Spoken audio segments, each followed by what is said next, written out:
Welcome to Hockey Nights in Vegas. My name is Eddie Rivkin, and I have a huge announcement from the NHL offices. Beginning in the 26-27 season, Sarina Taylor has been voted, approved by the owners, and will be the next director of officiating.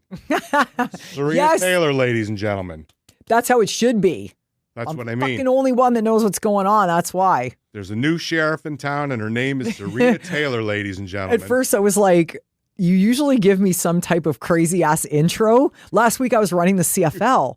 I get around, so to speak. But I was like, what is he going to say? Okay, here we are. Okay, I'm running the... Okay. You're the director of officiating for the NHL. Deal. I have another huge announcement. Like an actual one? Or a real one. like no, this is a real one. Okay. 502 subscribers. Fucking boom. You. I'm still working on figuring out the order that they subscribe because fucking YouTube, it treats people like they know what they're doing, and idiots like me don't. So I have to Google how to do stuff on YouTube. But whoever's the 500 is going to win the Mexican lunch and peeler adventure.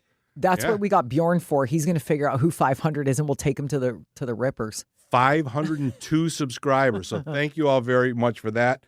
The next major goal is 1,000, so we're not going to have a contest to get to 1,000 just yet. Well, I mean, the rate we've been going, we maybe should. I feel like this was beneficial. Everybody's like, what? Strippers? Click, click, click, motherfucker. So this is the first playoff episode. I think we should talk about the rest of the league and do the Golden Knights last. Absolutely. Okay, so let's start in the East because, why not? Buffalo and Boston. Buffalo goes down 3-0. First home game, 14 years. No boo birds because everybody was drunk. They were drinking those Saber beers, right? Apparently you can get one on eBay for like $900. But so Buffalo wins their first home playoff game in forever. Then they go out yesterday and basically shit the bed. I don't know. What do you make of this? First game, I mean, is Boston's not the better team in this, are they?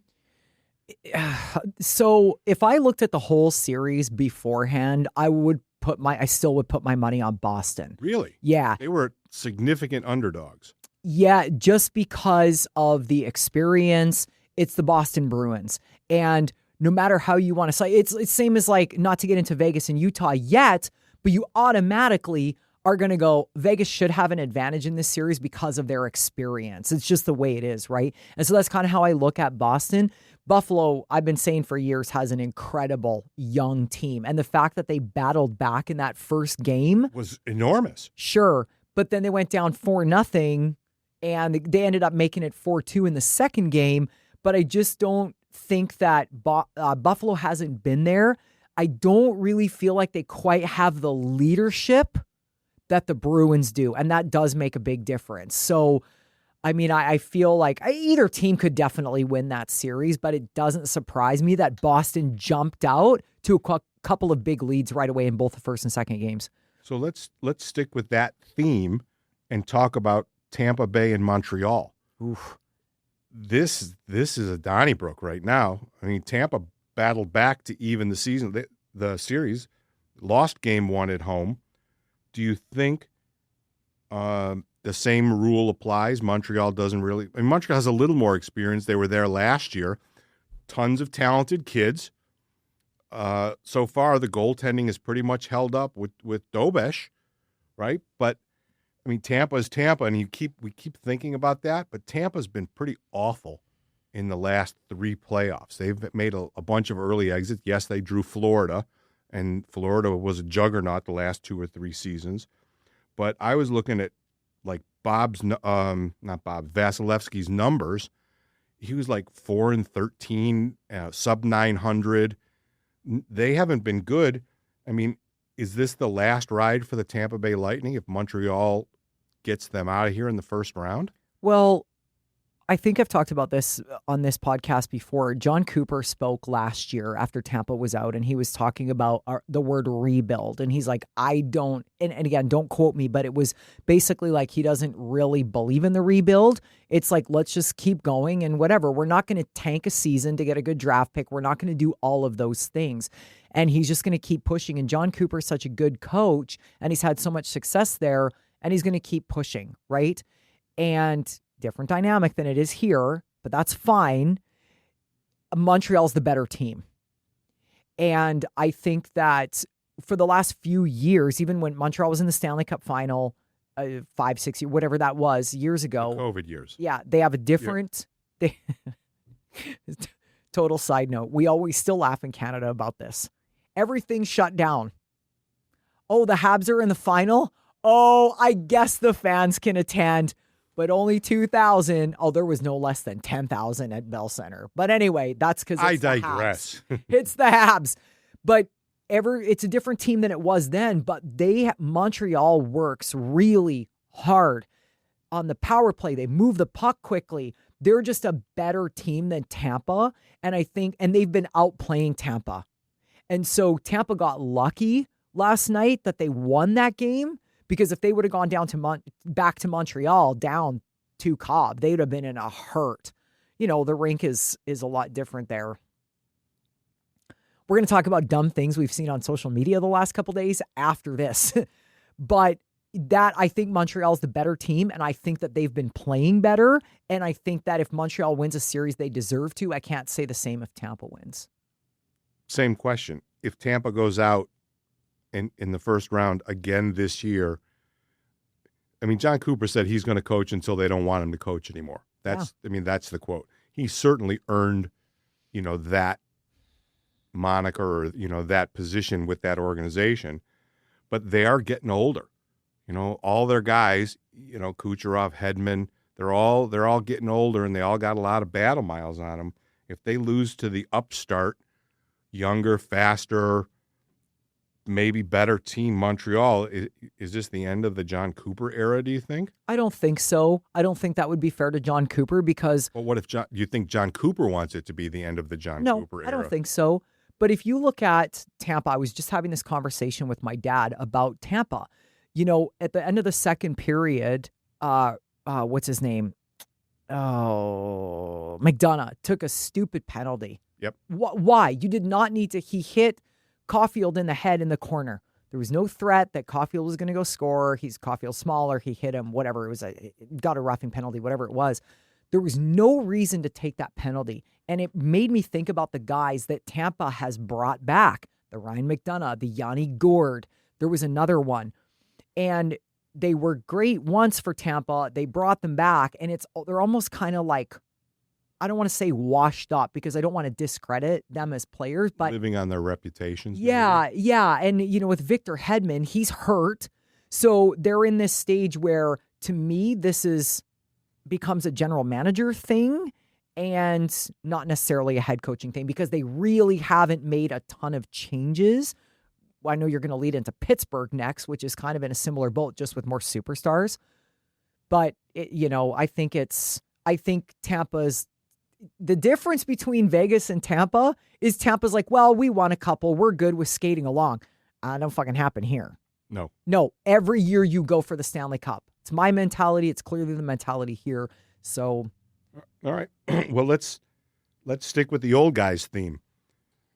Arguably, Pittsburgh and Buffalo were the two biggest surprises in the regular season. They were both. Yeah. Pittsburgh was absolutely. They were, even Bucci said, he had them as a lottery pick. Everybody had, right? Crosby, Malkin, and Letang combined are 187 years old or something like that. They barnstormed their way into the playoffs. Philadelphia has been the hottest team in the NHL since they came back from the Olympic break. That kind of surprised me. I was not aware of that.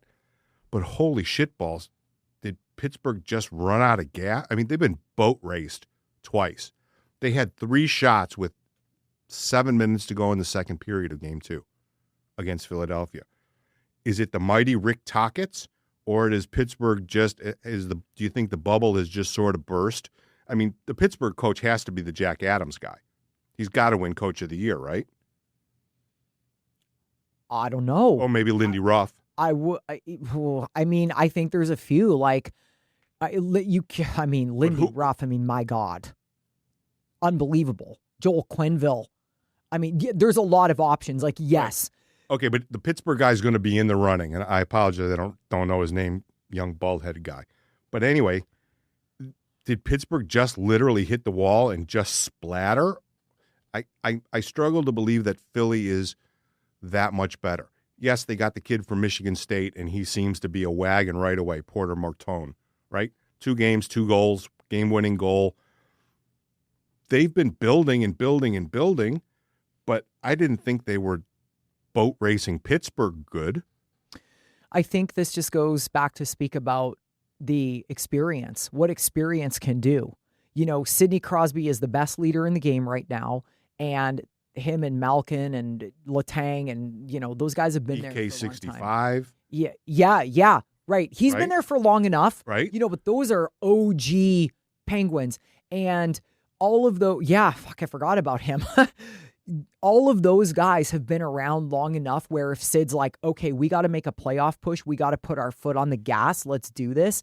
I think that's where that experience comes into play, where it gives them an advantage over a team that maybe doesn't have the experience, but maybe they are out of gas. It's hard. Those were 2 home games. And they got drilled. Right, and now they got to go back to Philly. Now, having said that, the fun, nice, warm fans that they're going to find in Philly, the warm people of Philadelphia, the warm people of Philadelphia, and we say that just want to give a nice big snuggy hug. Yeah, the city of brotherly love. Yeah. So I think that, you know, it's probably just that, I forget the term, but they've almost kind of maybe met their maker, so to speak. They done? Yeah, I think so. I think so, but again, this is where you never fucking know when Sidney Crosby's on that team what's going to happen. And Malkin can still produce and stuff like that. So I don't see them coming back from a 2-0 deficit. But if anybody could do it, it'd be a Crosby-led team. I mean, if they win game 3, it's a whole new ball game. The pressure shifts completely to Philadelphia. Yeah. Right? Philadelphia has to get, at minimum, a split at home. If they lose 2 at home, they're going to lose the series. Yeah, well, maybe. I mean, it's like Dallas. They'll win 2 on the road, lose 2 at home, win on the road. It's a funny thing, but Dallas is a little stronger. So, I don't know. I mean, I think Philly needs a split. They need to go into game 5 up 3-1. 1,000% they do. Right? If it's 2-2, then the Crosby effect could really start to glow up. I don't think that there's one person in that Philadelphia organization that's putting their feet up right now. Oh, no. You know what I mean? And Talk's not going to let that happen. No, I mean, that guy I remember when they signed him, I was talking to Keith Jones, the president of the Flyers. I was like, that guy is a fucking flyer. Like, that is the guy. Yeah, if you think flyer, if you're younger than 40. Yeah. You know. Yeah, no, he's a flyer for sure. Quick funny story about Rick Tocchet. My dear friend Joe Payne, who was a semi-professional poker player, was playing in the World Series. Tocchet was at his table. Tocchet was going to get the Golden Knights job before Butch popped up. That would have been interesting. Because Joe, sadly you didn't know him. Joe, he was a chatty fella. He'd talk hockey with just about anybody.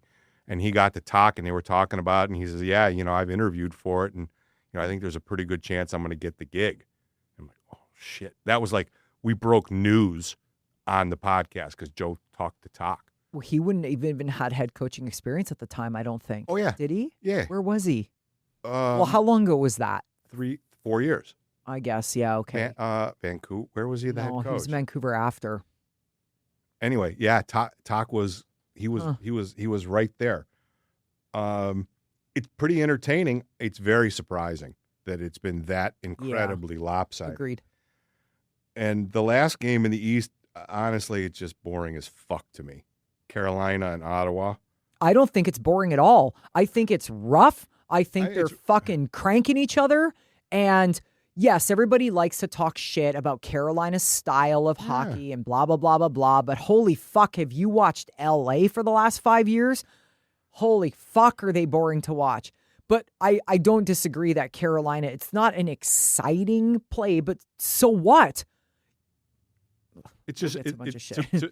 yes, it's incredibly physical. Brady Extremely. Kachuk, that moron, starts a fight 3 seconds in, and then they get drilled in that game. So that whole mojo thing didn't work. It's really going to be up to Ottawa's goaltender.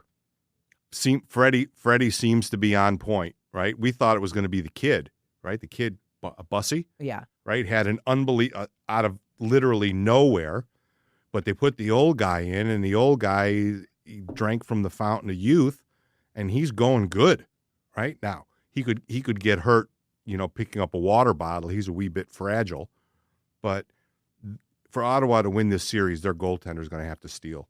They're not going to win the series. I just right from the start. I don't disagree. Like that'd be the only way they could probably win. Right, they're not going to outmuscle. Yeah. They're not going to outscore. Yeah. They're not going to out defense. No, Carolina's just Rod's Canes.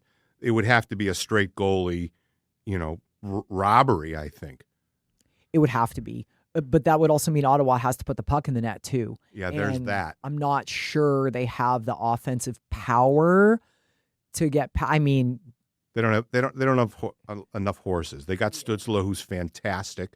Yeah. Right. They got a couple other guys, but they can't go line for line against Aho and. It's more the defense. Yeah. For Carolina, that's just so strong. And defensive forwards like Seth Jarvis and like those guys are just. Yeah, they're good. All right, let's go to the West. Actually, you know what? I want to do a free plug for somebody. Okay. You know what I'm thinking about right now? BJ Pazuki. Uh, That's usually what you're. Yeah, but you know what I'm thinking about right now? Gorilla Pizza. Oh. I went out and had cigars with my new good friend Steve, the owner of Gorilla Pizza. For you guys that don't know, if you like Detroit-style pizza, and Sarina was, all right, I'll give it a try. Super producer Bjorn was like, fuck Detroit pizza, it all sucks. I'm like, shut the fuck up. Bjorn doesn't know shit. Ask a Brazilian guy about Detroit pizza. Yeah. See what you get. Anyway, Gorilla Pizza, 600 South Las Vegas Boulevard. It's right on the corner of Las Vegas Boulevard and, I don't remember, Hoover maybe. It's where the Soho Lofts are. Let me tell you something. I'm a fat guy from Detroit who's been eating pizza for the better part of 60 years, and this is top-flight Detroit-style pizza. Very reasonably priced. Everybody that works in the place is from the D. That's my hometown. If you're into Detroit-style pizza, check out Gorilla Pizza. Tell them the Hockey Nights in Vegas podcast sent you. That way I can hit that guy up for some sponsorship dough, free pizzas, and giveaways for you. Oh, yeah. Yeah, they have really good pizza. Solid pie. Bjorn? Yeah, I like me a Detroit style pizza. Right? We took Stacy there, our friend Stacy from the Ladies of the Nights. Mm-hmm. Ladies of the Night. Wait, is it Ladies of the Night or Nights? Night. I think it's Ladies of the Night. Yeah, Ladies of the Night are whores. No, I'm aware. Hold on here. I think it's Ladies of the Nights. I think it's plural. Ladies of... Wrong. It's Ladies of the Night. Ladies of the Night with no plural. Ladies of the Knight. Yeah. I can't do this anymore. Okay. Okay. Anyway, we took Stacy and she liked it.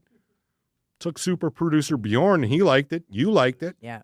So Steve, hey, I'm coming for your wallet, pal. We're going to give some pizzas away to our 502 subscribers.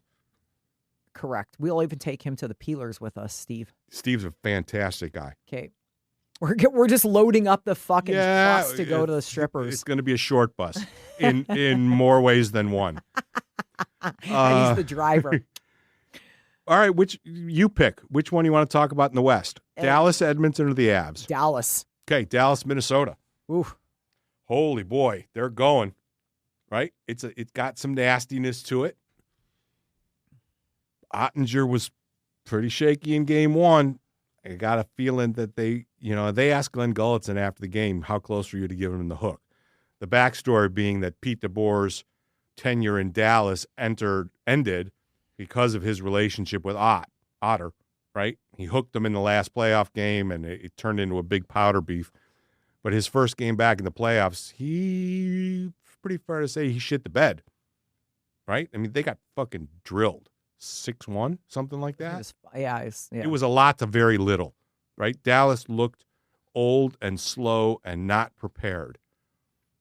And then the series started because Dallas came back and won game 2. This to me is this.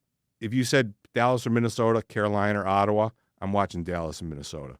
And much as I hate Minnesota and I hate the whole Quinn Hughes thing, and I know you fucking hate that guy and all the bullshit they pulled, but this series is well on its way to be a battle royale, an absolute war. But everybody knew that going in. After the first game, Minnesota just, Dallas was not good. Yeah. And my friend Corey of the Flames called, and we were talking about that game, and I go, if anybody thinks for 1 second that Minnesota's going to dominate this series, they're a fucking idiot. And Corey goes, oh, you got that right. Wait till Dallas turns it on. And it was instant. And Dallas just has that. They're another team that they haven't won in 25 years or whatever, but they are still always the experience in there. I mean, you can never count Dallas out, ever, till it's over. So I still think Dallas is going to, just because of that, I think Dallas is just the better team overall, and I think they're going to win. You don't think that they're vulnerable with Ottinger in the net? No, because I think the first game, Dallas was so bad it wasn't even Ottinger's fault. Yes, there were goals I think he'd like to have back, but there were so many holes in their game that I think you can't really just blame. It was a whole team's clusterfuck. Right. They couldn't get anything going. They just couldn't get anything going, which is what we witnessed for 72 games this year, 74 games, really. Right. Vegas couldn't get anything going. It was kind of like that.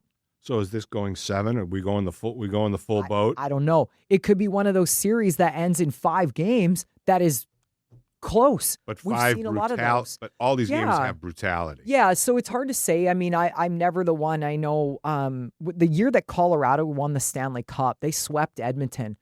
And I believe it was somebody from Colorado said that was their hardest series because every game was just a war. It was like a 1-goal game here and there. And so it's always kind of up in the air with that. I think it's going to be like that. Well, then let's sort of stay in the Central, because the winner of Dallas, Minnesota gets the winner of the Avs versus the Kings in the absolute sleep. If I ran out of sleeping pills, I'd watch the Los Angeles Kings, who can't score a fucking goal. But Colorado hasn't skated them out of the barn in any way, shape, or form. Colorado, or rather Los Angeles, has succeeded in getting Colorado to play the game at their pace. Now, Colorado is supremely talented, supremely more talented than the Los Angeles Kings. That talent shone through, the pressure shone through. Colorado held serve. What I want to talk about, in addition to talking about the series, is how much fresher the Avs, we're going to concede the Avs are going to come through. Whether it be 4 games, 5 games, but they're going to come through. How much fresher the Avs are going to be versus the winner of the Minnesota-Dallas series, who's gone through World War 4.5, basically. I mean, Colorado, they won the President's Cup. They earned what they've got, right? And they have a team that poses very, very little threat to them, certainly offensively. They do defend well. They play that fucking neutral zone trap, left wing lock, 1-3, whatever you call it, that makes the games just not watchable. Colorado, if they get through this in 4 or 5, and I kind of want LA to win 1 game for Kopitar at home before he sails off to the golf course. But Colorado's going to have extra days rest, because we assume that the Dallas-Minnesota game series is going to go a bit longer.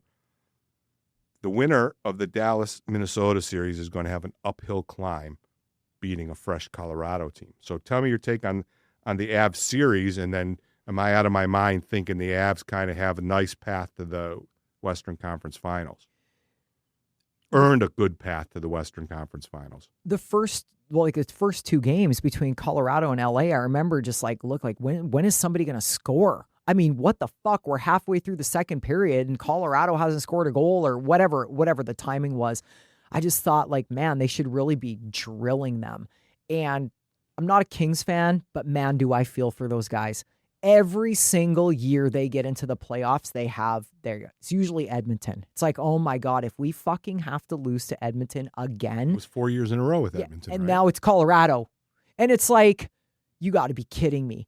But they're also another team that they won Stanley Cups like 15 years ago, and they've just been kind of doop-a-doo the whole time. Like, are you going to make a move? Are you going to do something, or what are you going to do? Letting Kopitar retire, letting fucking this guy retire, like make a move or something. They made a move for Panarin. He's the only guy that can score. Yeah, but like, let's be honest, getting Panarin didn't automatically make them a Stanley Cup favorite, right? It gave them a chance. They weren't going to get in the playoffs without his scoring in the last 20 games. But what I'm saying is, you don't play to make the playoffs, you play to win the Stanley Cup. So for them to just be like, This is the ultimate loser point. Make the playoffs and get drilled by the Avs. Like, how much longer do you guys as an organization want to let this happen? That's their MO. Right, but they have.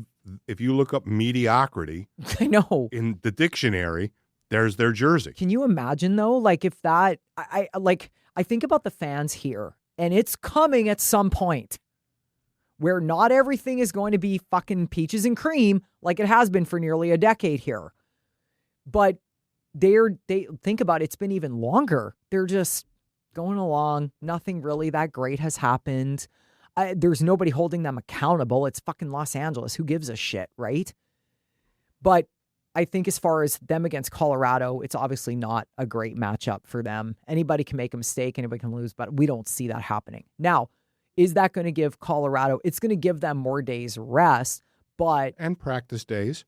Yeah, of course. Right. But there's been times where I've seen teams where it definitely affected them, and sometimes where they might have a flat game one. If they get 5 days off or something like that, and they're in the... Yeah, sometimes it's too long, is what I'm saying. Sometimes it's too long. Yeah. But for the long run, assuming that, they don't have any major injuries or anything like that, Colorado's going to get a team that came out of a war. And LA is not really giving the Avs a war. Yes, they're shutting them down. Yes, the fireworks have been sort of a wet fart the first couple of games. I don't think it's going back to Colorado. They are the textbook definition of bringing a squirt gun to a gunfight. Yeah. They got nothing for Colorado. Quentin Byfield is a bust, in my opinion. All the hype, second pick, he's done really nothing. They just can't score. And eventually the body of work of Colorado is going to get them out of there. So that takes us to the Pacific Division, Edmonton and Anaheim. Anaheim is going to rue the day they lost that first game. We'll find out a lot more tonight. If they have a good response and win tonight, they have a prayer to get it to maybe 6. But I think that game, I actually watched 90% of it. Their youth showed, and they lost a game that they should have won. If you can't beat the Oilers when McDavid's not on the score sheet and Draisaitl doesn't score, when not Kyler Yamamoto, I can't remember the guy in Edmonton. They got beat by the fourth line of Edmonton, and that's a problem. And because eventually McDavid's going to do McDavid things, and Draisaitl's going to get a little bit healthier, and they're going to get back to that sort of juggernaut state. Anaheim needed that first game win, not only to go up one in the series, but to believe that they belonged in the series. And the way they kind of sort of choked it away a little bit, if they don't have a response tonight, they're going to get fucking drilled. Well, that's, again, the experience versus the youth. Edmonton, from what I understand, was atrocious in the second period. Oh, my God, they were horrible. And that's typical Oilers. That's what they do. They beat themselves for the majority of the last 3 seasons. And so, but that's the difference. If you don't capitalize, like you said, yes, they got 3 goals, right? They were up 3-2 heading into the third. But as soon as I looked at the score sheet, I was like, that tracks. Edmonton went up right away at home. The atmosphere in Edmonton is unparalleled. Played like dog shit in the second period. That tracks. And then they came back and won in the third over Anaheim. That's about right. That's just what they do. So I think, it's just, again, it goes to experience versus inexperience or lack of it. And Anaheim has done a great job doing that slow rebuild, but it's building that foundation for what they're going to be down the road. And they're, And they got a fantastic bench boss. Well, fuck yeah. Yeah. They have a there's no other way, you can opine and say whatever you want about Q, and if you continue to drag that up, fuck you. Yeah, like please don't watch. Right, just don't watch. Turn it off. It's this, if you're so high and mighty that you can't forgive people's sins, go fuck yourself and don't watch hockey. But I'm really curious, and I'm glad it's the last game, so I won't have too much of an overlap. I want to see if Q can coach them through this, because they've got to be a little in their own head saying, we had this game and we gave it away. This is the time where Coach Q has to get them out of game one and get them clear and focused, because you would suspect there's going to be a better Edmonton team tonight as well. Well, I think Edmonton is just so strong that regardless of what Joel Quenneville does to coach them out of it, I'm not sure it's going to matter as much. Do you know what I'm saying by that? Like, Edmonton's going to do what they're going to do. If they want to win the game, they're going to win the game. If they're going to lose the game, they're going to lose it themselves. It's just, it's decades of me watching this shit. So it'll be interesting to see, but I mean, I'll never count Anaheim out. I'm not going to count them out, but they have to win tonight to make it a series. Yeah. Right? If they go down 2-0, they're going to be broke. It's pretty tough. It's rare that Edmonton will lose 2 in a row. Right. They did a couple times, but not a lot. No. And that takes us to the Vegas Golden Knights and the Utah, what are they called? Mammoth? I was going to say Grizzlies. That's a basketball. I fucking almost said that too. My God. The Mammoth. So you want to do this game by game, or you just want to kind of just do the 30,000-foot overview of what we've seen in the first two? Your choice. God. Let's just do the overview, because it's kind of... Okay. Yeah. The series it's defined now, right? We have clear parameters of what the Golden Knights are going to do and what Utah is going to try to do or prevent having done to them. The Golden Knights had 52 hits in the first game. Nobody had that on their bingo card. I think it was the second or third most hits in a regulation game. They had 80 in one double overtime game against San Jose in like year 1 or year 2. But holy shit balls. They came out of the gate and they decided that they were going to impose their will on Utah. Now, the score sheet didn't necessarily show that they imposed their will on Utah, but our eyes watching the game said Vegas decided they were going to spank their little brothers. And, I mean, Barbashev, those stats guys that sit above us, who are TSA agents for their fucking part-time jobs, they had Barbashev for 8 hits in that game. He had 8 hits in the first 12 minutes, right? He played, and he is playing like Utah insulted his wife and kids. He is absolutely, and he got rewarded, scored. He is a man possessed. And when you see the Golden Knights winning 4-2 in the first game of the playoffs, and Colton Sissons has 3 points, and Cole Smith's on the sheet, and Dowd is on the sheet, that's a sign that the Golden Knights have taken what they have done in the last 8 games and literally just stomped on the gas pedal. We never saw that team in 82 games in the regular season, and we were like, wait a second. We also saw some of the flaws. They were susceptible to the east-west pass. Utah's first goal was a pretty nifty pass right through the seams that, of the first game. Yeah, the first game. And it was, that's the goal that they're looking to play. Second game, Utah out-hit Vegas.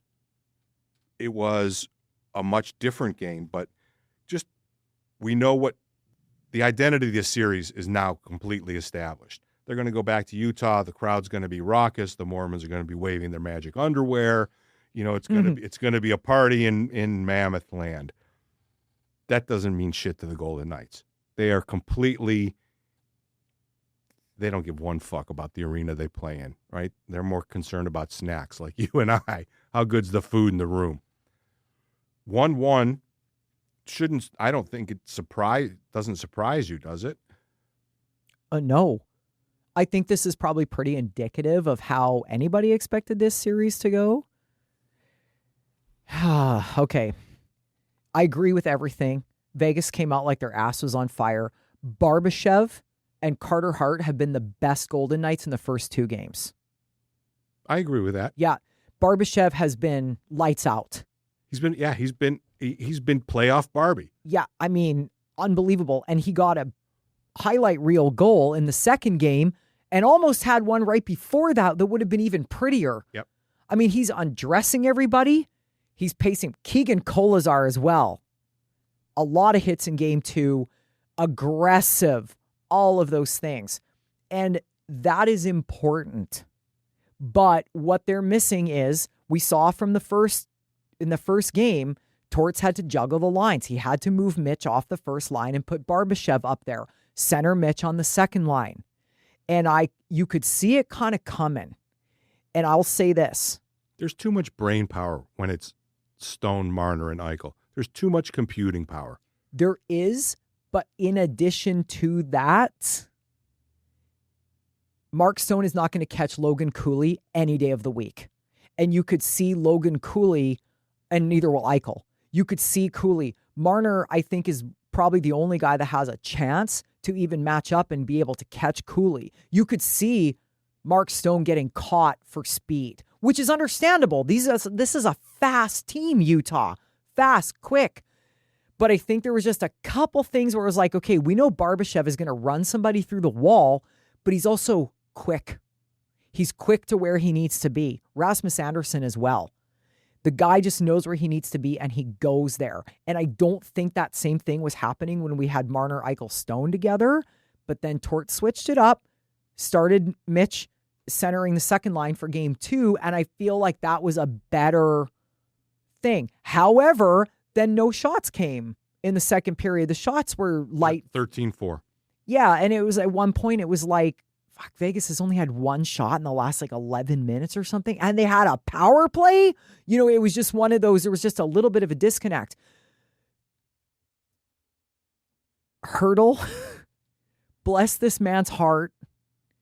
If he doesn't score a goal soon, I'm going to cry for him. But I was thinking about this when I was getting ready today. This is the shit I think about. He's there. He's present. He's there. He's where he needs to be. He's there. He's there. That's all I can say about Hurdle. He's there. He hit a post. He missed the net. One time the puck just wasn't on his stick and wasn't his fault. It was so fast in front of the net. He's there at least. It's going to come. But this poor fucking guy. 27 games. And I feel like Hurdle's been playing well. That's what I mean when I say he's there. He's in the right spot. He's playing well. It's just he's so snake bitten that he just can't get it done. But I feel like game two, I think Theodore had a decent game. Braden McNabb he was very heads up. He was aware. If he's not the fastest guy on the ice, but he can see the ice well. And he saw opportunities. Positionally. Yeah. He took shots when he needed to take a shot. Keegan Kolazar did the same thing in the first game. They were killing a penalty. Him and Eichel were down on a 2-on-1 on the penalty kill. And we both said Keegan took the shot instead of passing. It was the right thing to do. Yes, Jack could put the puck in the net. But when you're killing a penalty, if you pass it and the two of you get caught, you're fucked. You best to take the shot and give your teammate a chance. And so I feel like they've been doing a lot of really good things, and Carter Hart's been good. Oh, I think he's been better than good. No, right. I'm giving him credit. I'm not saying, oh, he's been good, but He's been fucking unbelievable. He's seeing the puck, and that is important because it means the Golden Knights are keeping the area clear for him. Utah is the kind of team, they kind of play a little bit like Florida. They do just enough to get it done. We see Vegas push, turn around, boom, pucks in the net. Where the fuck did that come from? Then Razzie gets one that goes off his stick. Just shit luck. The hockey gods have not smiled on them. I mean, poor Caden Korzak, that terrible second goal. Well, right. So they haven't had any puck luck. They've had two that went in off their own guy out of 4 goal, or how many goals is that? 3. I don't know. How many did Utah score in 2 games? 5. 5 goals. 3 and 2. Yeah. So 2 went off of Golden Knights stick. I mean, listen. And that's why Torts wasn't too salty about it. He's just, listen, bad breaks. Correct. I will say this though, and I'm going to put this out there. If you don't have the luck, you need it. It's pretty tough. If the breaks are not going your way like they're going Utah's way right now, Utah has not been this dominant team. No. And I think Utah's a good team, but they're not a great team. And I think the Golden Knights are a great team, and that's the difference. We just got to fucking win. This is the perfect fit for Carter Hart. This series is the perfect fit for Carter Hart. And again, I'm not going to disrespect Adin Hill. Just shut up, okay? But Carter Hart is a more athletic goalie. His twitch is faster. Adin Hill is a much bigger guy, so he's more of a positional goaltender. Carter Hart is super athletic. And when Utah gets motoring, and they get motoring, it's the Golden Knights' job to stop that. When I think Carter Hart has been fantastic. This series was tailor-made for Carter Hart.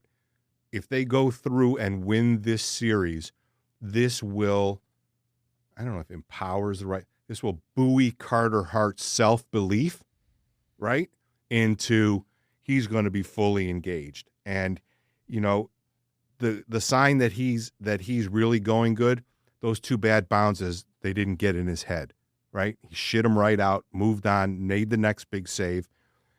He has been every single bit as advertised when Kelly shocked the world and pissed off 80 gazillion people and signed him. This is the guy they want.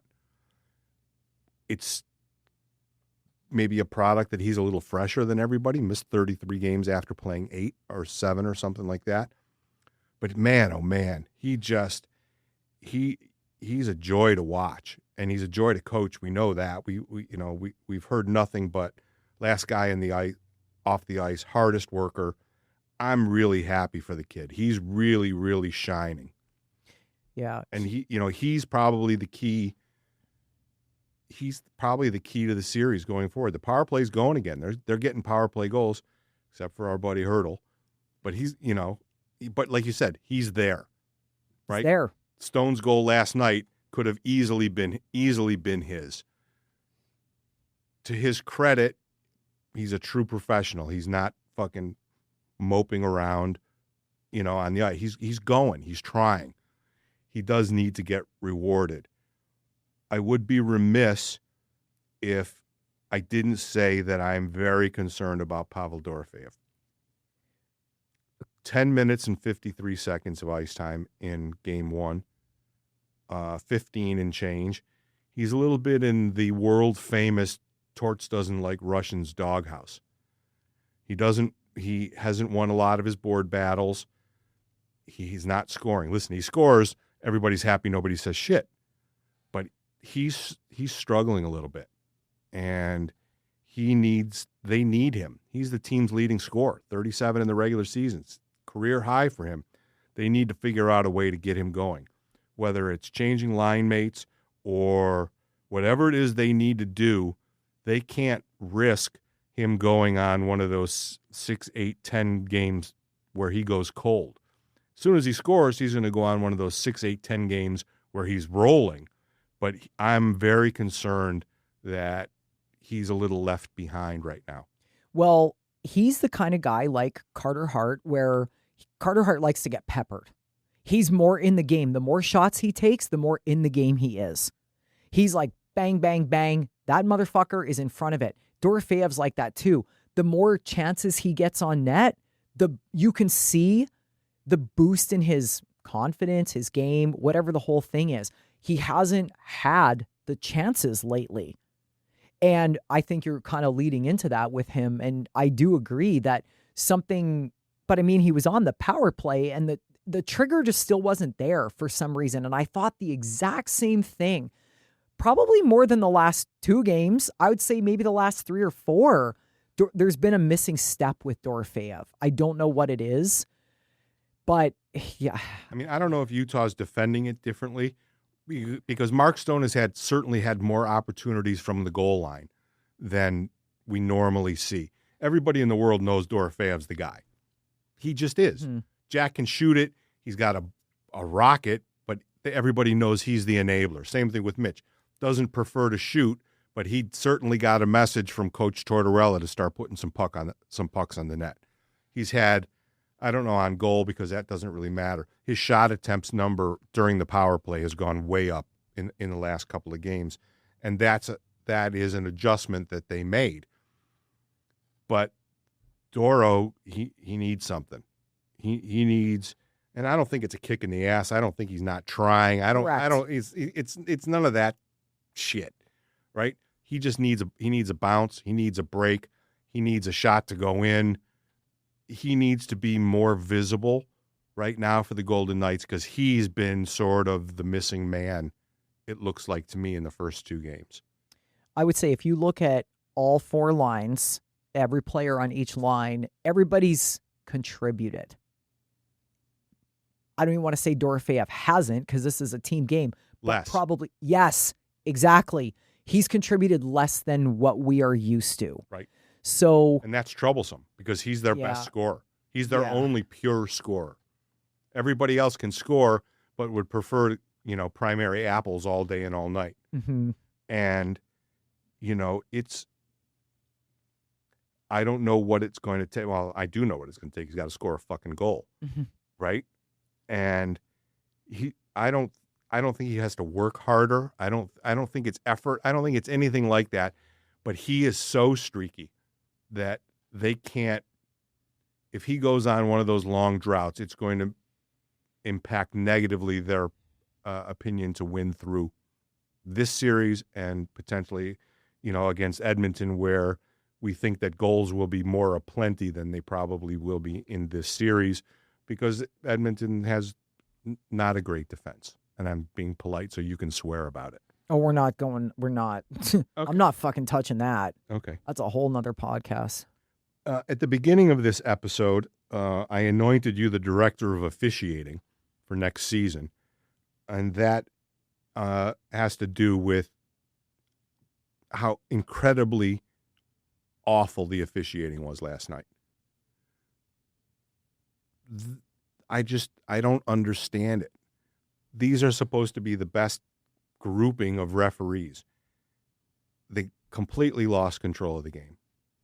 The amount of missed calls, and I don't want to hear that they're playing fast. They play fast every fucking night. The amount of missed calls, the amount of we don't want to give too many power plays, so we're going to take 2, we're going to take 1 each. The penalty, I mean, we both know that Jack is fairly stoic on the ice, right? He has facial expressions. You can see when he's not really happy and stuff like that. But the penalty call on Jack Eichel was absolutely, it was incredibly bad. So he chirped, right? And Jack doesn't say much that we can tell, but he was up the fucking referee's ass. And I looked over to you, and we're sitting next to each other. I said, I wonder if we're going to see a hot under the collar Jack Eichel. He increased to 4 total penalty minutes this year. He went from 2 to 4.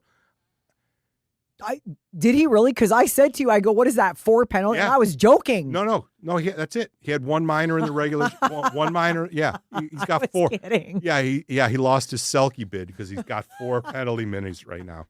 Fucking even though dude. the Selke's done, they vote before the playoffs. But either, and I'll use the analogy of a baseball umpire. Baseball umpires can be bad if they're consistently bad. If the batter knows that there's an outside strike, they're calling an outside strike. The batters can adjust. I watched that parade to the fucking penalty box of 2-2 roughing and an unsportsmanlike, and I felt like the players didn't know how the game was going to be called. And that uncertainty caused, both coaches said it. Torch said it, and then I can never pronounce the guy's name from Utah. Yeah. The game had no flow because there was a million minor penalties, and they were, if it's the playoffs and you're going to let them play, let them play. If you decide or the game dictates that you have to start calling things early, call them all the way through the game so the players know the living rules. Do you know what I mean? The rules of the minute. The book is the book and the rules are the rules. But the game has its own identity, and I don't think the players knew what the hell was going on last night. And that's an enormously negative statement to make about officiating in the Stanley Cup playoffs of the NHL. First of all, I think this is the first year in probably about 10 where they haven't called every single fucking thing. And this year there's way more fights in the first round and scrums than there has been for a long time. So I don't know what's going on with that. Secondly, Vegas was on a power play in the first period. They took 2 for roughing. Coincidentals. Second period, they take 2 for roughing and it's 4-on-4.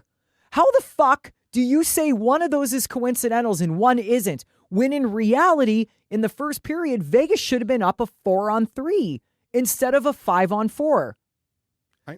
It makes no fucking sense to me. The Jack thing, I'm pretty certain Eddie and Steve Karp, who sits next to me, are tired of listening to me go, that's the worst fucking call I've ever seen. Because I've probably said that 100 times in the last 3 seasons. That's the worst fucking call I've ever seen. The whistle wasn't even blown. Jack didn't even know.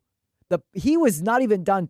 And that was in the offensive zone. It wasn't in the fucking defensive zone. 199 feet from his own goal. Yeah. And they call that, and he was immediately infuriated. And I don't blame him. It was a terrible call. But then, like my dad always says, he goes, those guys, they go in the corner, they cross-check the fuck out of each other, and there's no penalty called, and then there's no threat of a scoring chance or anything, and they call that bullshit. I don't know. I've said this before. I don't understand how these coaches and GMs and owners don't lose their fucking minds every day. They have to. I would just be fucking losing it.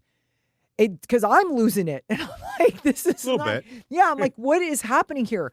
But you're right. It's like, and then they called the unsportsmanlike on Mackenzie Weegar. Was it Weegar? I thought it was the other one. Whatever. It was Weegar or Carson. Yeah, they were taking Vegas, and he said, and the hot mic caught him. He goes, I warned you. And it's on Bar Down actually today where he goes, I warned you. And he gave him 2. And the Utards are all fucking wound up. I love that, Utards. Yeah, I've never heard that They're before. all fucking wound up because, this is so soft. If the ref told you to watch what you say and you fucking say something else, you're getting 2. Play stupid games, win stupid prizes. Right. And he took him at the same time, so there was less friction on all sides, whatever. But yeah, overall, I've been frustrated with the officiating for years. And now... That's why you got the big chair next year. Right. Where people are starting to voice their opinions publicly now. Like I'll watch clips of Brett Hall's Ice Guardians podcast. They will talk about how this is stupid or the playoff thing is stupid. And I'm like, I talked to scouts over the last few years, just face to face, obviously off the record. And they're like, this fucking chintzy bullshit that these refs are calling, it's terrible. And yeah, until that fucking ding dong is not the commissioner anymore, this is never going to change. They have to not be so involved in the outcome of a game. Well, and again, I think what they were trying to do last night, because there's a lot of scrums and all of the, you can't tell me Gary Bettman hasn't had all the refs on a call in the last 2 days because of all the roughness in the things. You know that motherfucker did that because he does it. The scrums will stop if they take somebody every time. Right. And so they were trying to do that last night. But they weren't consistent about it. Correct. The problem is they took them once, and then the next fucking time you can punch somebody in the head 4 times, and he goes, yeah, but he doesn't take Yeah. him. Like he took, Lazan and Tanev. Well, that's what I mean. Tanev fucking slugged him 4 times, right? Yeah. Lozon had a hold of somebody else. Right. I mean, we're 100 feet above the ice, right? Yeah. It's clear as fucking day to us what's going on. They have to be consistent, and consistency is what's lacked in almost all of the series. And you should have seen did you watch, no, you didn't watch the overtime between Tampa and Montreal. No. I mean, Tampa outshot the shit out of them. 9-0, I saw. But there were things that I was like, oh, I'm surprised they didn't call that. Oh, surprised they didn't call that. And it wasn't for one team or the other. There was just a lot of things in that game as well that were going on. So you're right. The players don't know what the fuck's going on. That's a problem. And that's to me because it's not safe. That directly affects their safety. If they don't know, what they can get, it's okay if they let them get away with stuff. If they let everybody get away with stuff every single time, then the players know this is going to be a dirty game. There aren't going to be too many stick fouls. You can chop a guy going by, when you're back checking, you can give a guy a little chop. Nobody's going to call any of that stuff. But they don't know. And the officiating, and this is not Vegas Golden Knights centric. This is NHL centric. The officiating has to be better because the intensity is going to ramp up every single night. And if these guys don't know how they're going to be officiated. Well, especially guys like, for case in point, Lozon and Tanev. 2 guys who are balls to the wall, will do anything for their team. They will throw down. Those are 2 guys that want to just throw down, go sit, and go their own way.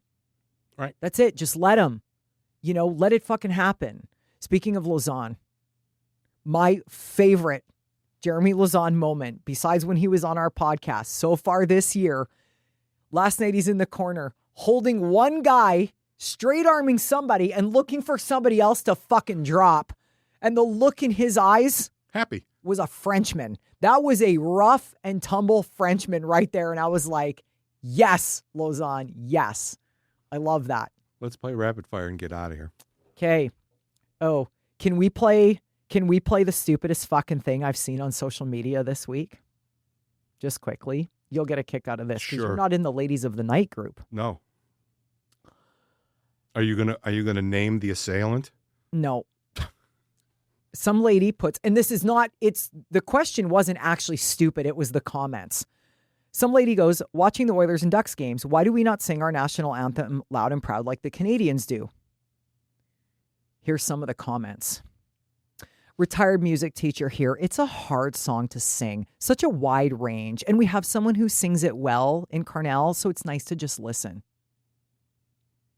Because it's a horrible key and it's so hard to sing.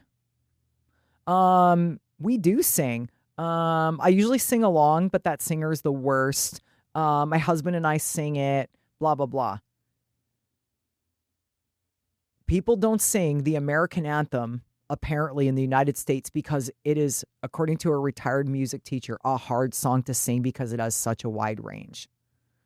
Rhonda, let me ask you this. Do you think that in Edmonton, when people are 3 sheets to the fucking wind, that they give a shit what key they're singing "O Canada" in? That is your fucking retard of the day right there. Just fuck off. I can't. It's not the same. It doesn't have to be. That's fine. Stop being fucking stupid. Okay. Are we done? No, we have rapid fire. Oh, okay. Rapid fire. Look, I can't.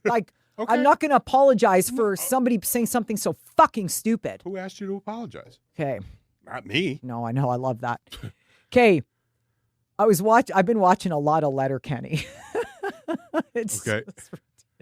I mean, it makes sense to me, right? These are my people. But they were kind of having almost like a rapid fire between 2 guys. And I was like, ooh, I'm going to use some of these questions because the way they were. No, they're actually good. Okay. But then I added a couple. Okay. Okay. And they went back and forth. This is how they did it. Ask the question, answer. Okay. Trying to throw. Okay. Favorite fighter of all time? Hockey fighter or fighter? No, hockey fighter. Bob Probert. Wendell Clark. Joe Koser. George LaRocque. God, I hate to say this, Kelly Chase. Yeah, Chaser was fucking tough. And then Ty Domi. That's the end. That's the end of this category. Okay. Oh, those are some good ones though. Yeah, it's like you think about names where you're like, oh my god, actually he said he said who was your favorite fighter for the Leafs, and he said Colton Orr, and then they were going back and forth. I was like, oh, there's some names I haven't heard in a while. Current NHLer you'd file under quote do not fuck with. Jeremy Lauzon. Jeremy Lauzon. Because I mean, there's a bunch, but I'll just pick the guest of the podcast and hopefully the special correspondent when they sign him for next year. But yeah, he enjoys punching people in the face. He's very happy about that. And he's gigantic, and his fucking fists are bigger than fucking balloons. A current one I wouldn't want to fuck with. Well, both Tanevs actually, they're fucking wild. That's what makes them scary. Like Lauzon has no fear. They have no fear. Yeah, because the fear's been punched out of their fucking heads. Yeah. And Matthew Olivier in Columbus. Ooh, yeah, he's fucking gnarly. Yeah. Yeah. Let me throw this one out there. Jordan Binnington. I would not want to cross a fucking goalie, man. I would fucking take my fucking stick and two-hand him and fucking what do they call that? Decapitate his fucking head. Would dummy you so hard. He's fucking insane. Okay. Most retards are retards. The hardest part about this is if I asked you this 30 years ago, we could probably list things for 10 minutes. Okay. Right? Like, who do you not fuck with? Now, who really? You can name 3 guys that you're scared of in the league? Come on. Toughest current NHL captain. This one might take a second to think because we got to run through all the captains. Probably that fucking cheap shot artist, Radko Gudas in Anaheim. He doesn't have any other game other than being tough and dirty. Yeah. I would say, I don't know if like tough as in like could beat somebody up in a fight, but Brady Tkachuk can take a fucking kick to the head and he keeps getting up and gets going. Because there's nothing in there. Jamie Benn. Yeah, Jamie Benn. Jamie Benn will take a fucking beating. Yeah. Yeah. What's his name? Maybe not necessarily in a fight, but in Colorado. Landeskog. Landeskog. Tough as nails, not a fighter though. Right. Tough as shit. Right. Yeah. Favorite goalie of all time? Meh. Boring, you don't give a shit? Yeah. Okay, that's fair. So I was like, meh. Do you have a most memorable official of all time? Like ref, linesman? Mick Magoo. Oh, it's a good Regina boy. Mick Magoo. Oh, yeah. Mick was a good Regina boy. Because he handled them fantastically, was stiff when he needed to be stiff. I think that guys like Mick Magoo and McCreary and those guys from the generation before, they intrinsically knew how to handle the players. Yep. Right? And Wes McCauley is the last of that breed of officials. You can love them or hate them or make fun of them or whatever, but if you ever listen to a hot mic of him on a game, you can see him managing the play and the players and telling players, that's it, that's enough. Or there's that epic YouTube video where he absolutely blew a call and he says, dude, I blew it, I owe you a beer. I mean, guys, referees who aren't that full of themselves and understand the stress level of the game and are able to have fun when fun is in order. The best game managers were guys like Mick Magoo. No helmet, big fro flying around, right? Guys like that. Yeah, for me, besides Mick, obviously, Kerry Fraser. And Grapes always used to laugh because Kerry Fraser had that perfect hair. Perfect pompadour. And he got dinged one time with the puck. Not a fucking hair out of place. But I heard a player or somebody say not that long ago about how all the players used to know all the refs and all the refs, and now they don't at all. And it's really a different game because of it. Very last question. Who's the one player you'd like to see Jeremy Lauzon dummy the most? Oh, geez. That's Corey Perry. We asked him. I asked him that directly. I said, "Who haven't you punched in the face that you really want to punch?" And he kind of give it a little side skirt there. But Corey Perry. I would like to see, even though I know it would never happen because he's a fucking turtle, I would like to see him grab a hold of Matthew Tkachuk and beat him into fucking next week. Because he's fucking turtle. He won't fight anybody. He's chicken shit.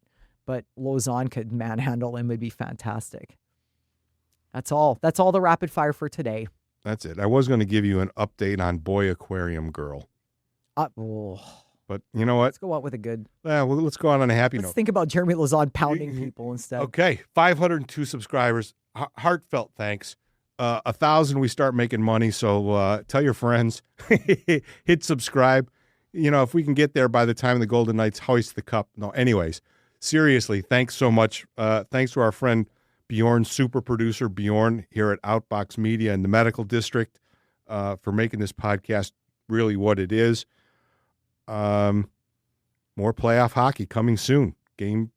Not that soon, right? Game 3's Friday, and then they go fucking 2 games in like 8 days or something. Yeah, ridiculous. The Golden Knights are taking off for Utah tomorrow, so we'll be back after Game 4, I think, between Game 4 and 5 with more fun and exciting hockey news. Be good. Good stuff. See you later. We're out of here.